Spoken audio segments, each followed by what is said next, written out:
What's up, YouTube? Welcome to another episode of KM Videos, True Stories.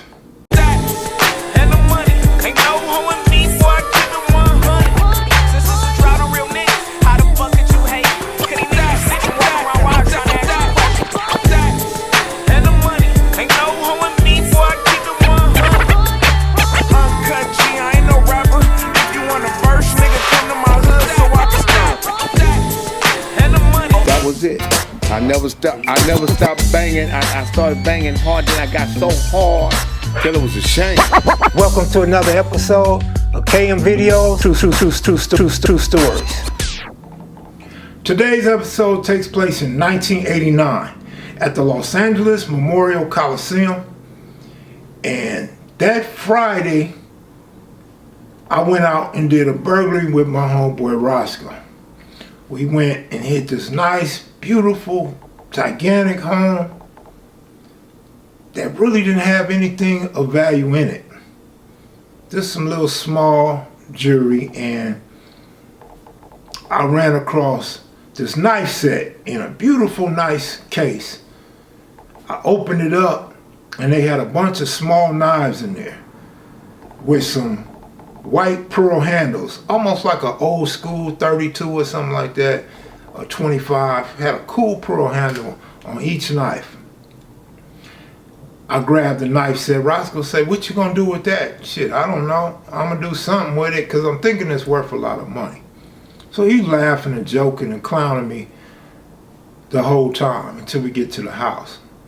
So he said, "Let me see the knife set." I give it to him. He open it up. He laughs again. "These little old ass knives ain't gonna do nothing."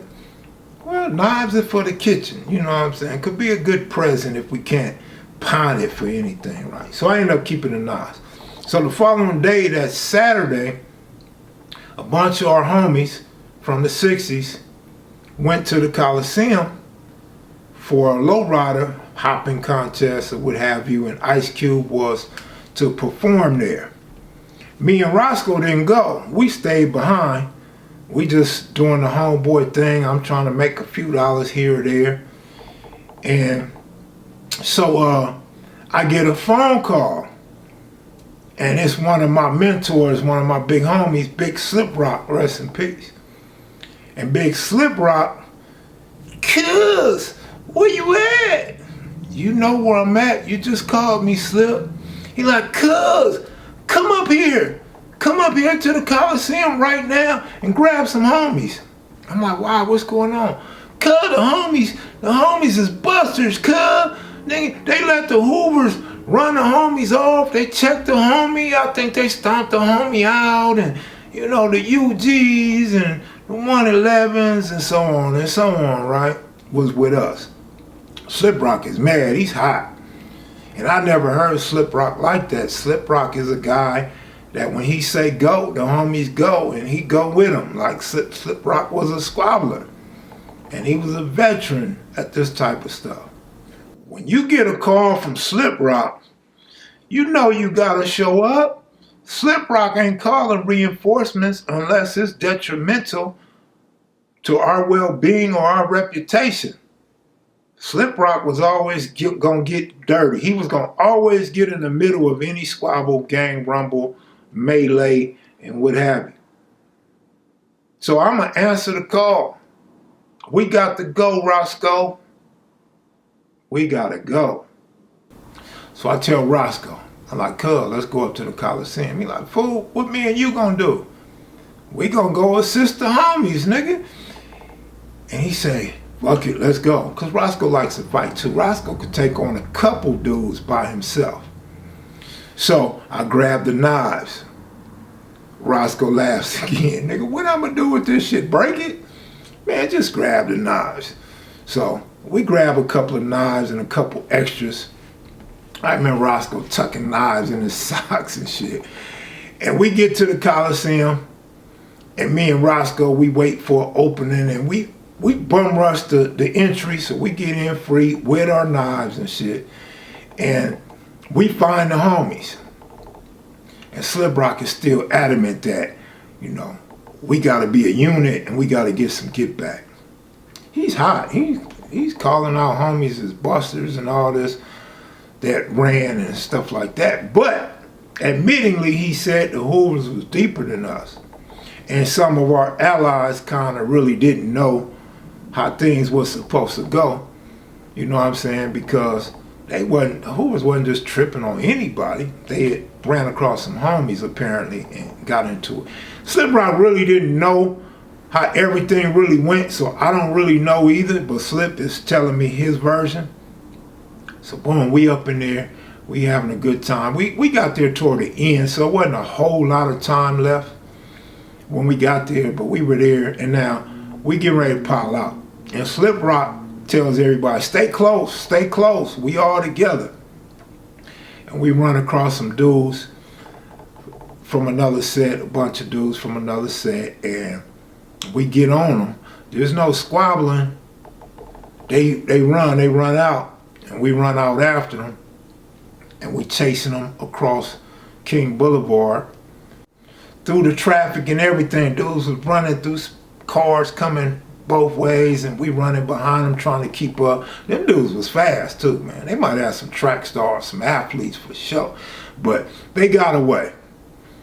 And as we cross over onto Menlo, there's a front yard, might have been two different residences, but in this one yard, I remember there was a chain link see-through fence, and there was some brothers back there just, you know, kicking it on the gate and kicking it without a worry in the world. They just looking and observing.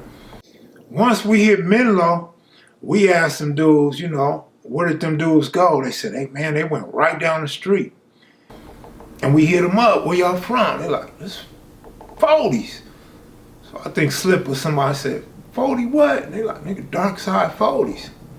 And everybody was kind of like relieved on our side. Everybody like, oh, these is 40s. Cause we fuck with the 40s. The 40s was our guys, you know what I'm saying? Them was like our brothers in this neighborhood crippin'. You know, we grew up with a lot of them dudes. A lot of them dudes really messed with us tough, and we used to be in their hood tough, and vice versa. So we had great relationship. We was in great standing. And that was it. End of the chase, end of the pursuit, end of the squabbles and all of that. Just another day in LA. If you went to Santa Monica, you might have to fight the graveyards. If you go to Osco's, you got to fight the Playboy gangsters. You go to World on Wheels, you're going to fight the schoolyards. You know what I mean? And if you go to the boardwalk, you're going to have to fight the show lines for sure. And any like big event throughout the city, like if you went to Alondra Park, you got to fight the Comptons. Inside LA at any big event, you best believe the Hoovers, the Grape Streets, and the 60s are gonna be somewhere in that mix. That's just the way LA was, man. Shout out to all the warriors that used to throw them things throughout the city. You know what I'm saying? That was a whole lot better than killing. You know what I mean? And man, bravo to the dudes that lived through them times. That squabbled and rumbled and all that. You know what I mean? It prepare you for prison, right? But this is the very first time I heard of the Darc Side 40s. It was a memorable moment, and from my understanding, there was one incident a little bit earlier at Manual Arts where the Darc Sides made their presence known, and the homies embraced them, they embraced the homies.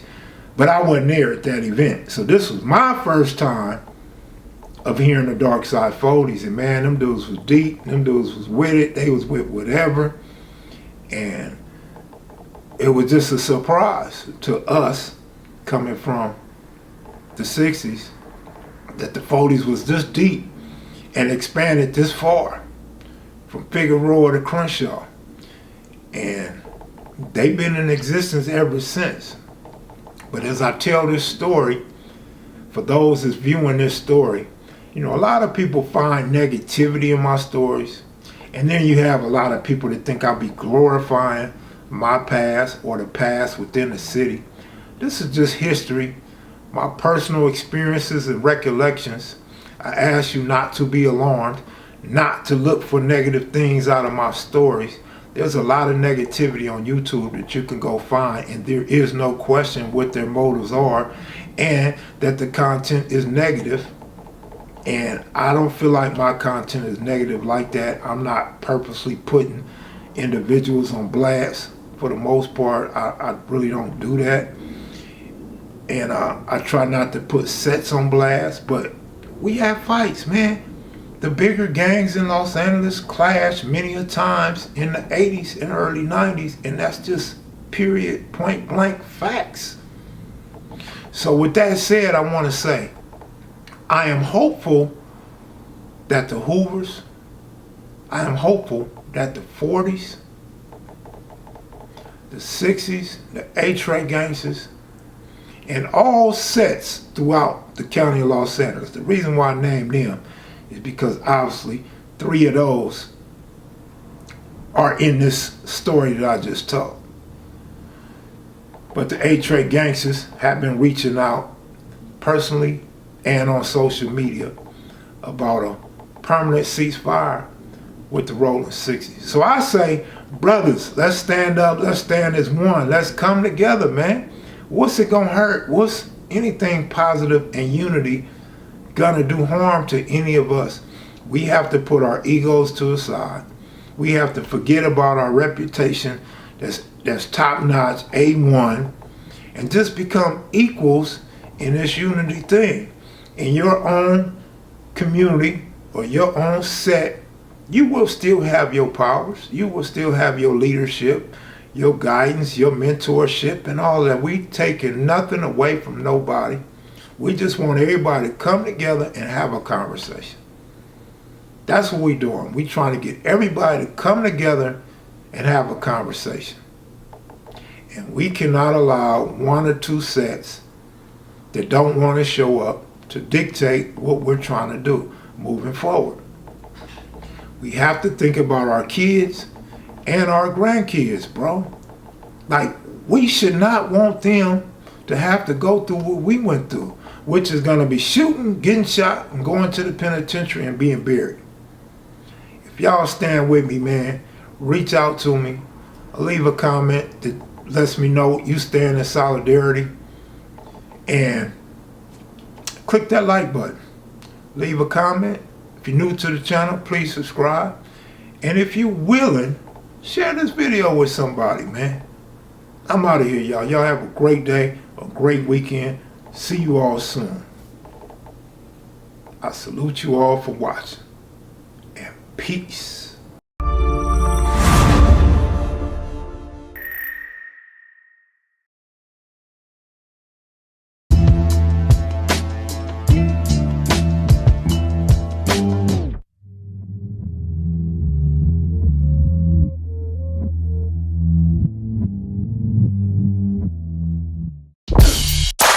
This is Los